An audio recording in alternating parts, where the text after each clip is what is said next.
Charlie Kim, who's the CEO of a company called NextJump in New York City, a tech company, he makes the point that if you had hard times in your family, would you ever consider laying off one of your children? We would never do it. Then why do we consider laying off people inside our organization? Charlie implemented a policy of lifetime employment. If you get a job at NextJump, you cannot get fired for performance issues. In fact, if you have issues, they will coach you and they will give you support, just like we would with one of our children who happens to come home with a C from school.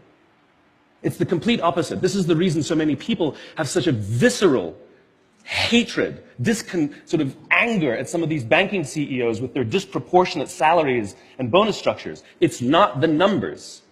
It's that they have violated the very definition of leadership. They have violated this deep-seated social contract. We know that they allowed their people to be sacrificed so they could protect their own interests. Or worse, they sacrificed their people to protect their own interests. This is what so offends us, not the numbers. Would anybody be offended if we gave a $150 million bonus to Gandhi? How about a $250 million bonus to Mother Teresa? Do we have an issue with that? None at all. None at all. Great leaders would never sacrifice the people to save the numbers. They would sooner sacrifice the numbers to save the people. Bob Chapman, who runs a large manufacturing company in the Midwest called Barry-Wehmiller, in 2008, was hit very hard by the recession, and they lost 30% of their orders overnight. Now, in a large manufacturing company, this is a big deal, and they could no longer afford their labor pool. They needed to save $10 million. So, like so many companies today, the board got together and discussed layoffs. And Bob refused. You see, Bob doesn't believe in head counts. Bob believes in heart counts. And it's much more difficult to simply reduce the heart count. And so they came up with a furlough program. Every employee from secretary to CEO was required to take 4 weeks of unpaid vacation.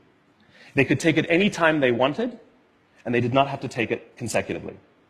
But it was how Bob announced the program that mattered so much. He said, it's better that we should all suffer a little than any of us should have to suffer a lot. And morale went up. They saved $20 million. And most importantly, as would be expected, when the people feel safe and protected by the leadership in the organization, the natural reaction is to trust and cooperate. And quite spontaneously, nobody expected, people started trading with each other. Those who could afford it more would trade with those who could afford it less. People would take 5 weeks so that somebody else only had to take 3. Leadership is a choice. It is not a rank.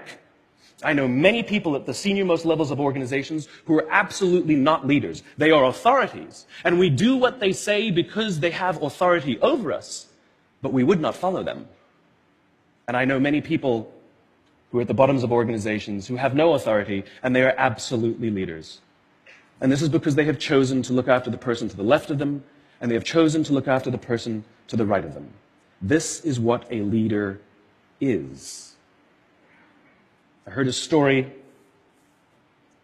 of some Marines who were out in theater, and as is the Marine custom, the officer ate last, and he let his men eat first.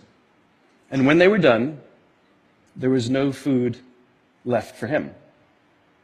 And when they went back out in the field, his men brought him some of their food so that he may eat. Because that's what happens. We call them leaders because they go first. We call them leaders because they take the risk before anybody else does. We call them leaders because they will choose to sacrifice so that their people may be safe and protected and so their people may gain. And when we do, the natural response is that our people will sacrifice for us. They will give us their blood and sweat and tears to see that their leader's vision comes to life. And when we ask them, why would you do that? Why would you give your blood and sweat and tears for that person? They all say the same thing. Because they would have done it for me.